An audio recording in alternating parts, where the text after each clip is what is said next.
Dr. Kay Ree. I'm a professor of pediatrics at UC San Diego School of Medicine.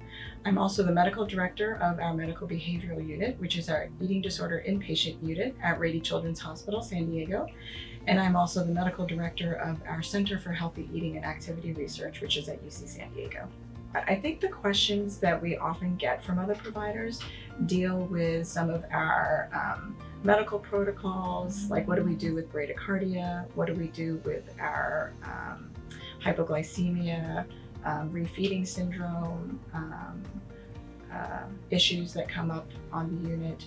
And then the other topic that often comes up, I think, is the management of behavioral outbursts on the unit, or when the patients get more stressed or anxious, and we have to de-escalate the patient and or the family. And I think talking about some of those protocols is going to be really interesting in this group. What we do around the dietary plans and the nutrition plans. A lot of our patients come in with preset notions about what they want to eat or what they're okay with eating, and it can be quite challenging to monitor caloric intake, making sure it's a well-balanced diet, making sure we have macro and micronutrients addressed for the patients.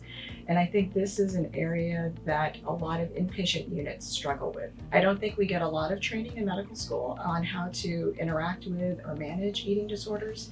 And so I think there are a lot of questions out there in terms of what is a safe heart rate, what are okay growth parameters or not, when do we have to start worrying about certain issues. So I think a lot of physicians, nurse practitioners in the community might find this beneficial.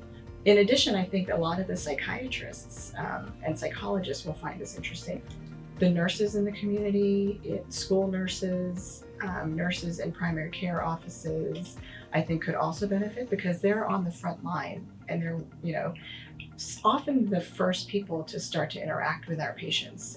And so helping them understand how to recognize it and how to talk about it with the patients and the families, I think might be helpful for them. The dietitians in the community might find this useful, just to give them a little bit of a different perspective in terms of patients with eating disorders, how to help them manage and develop a healthy relationship with food. And so I think this would be really beneficial for a lot of different levels of providers.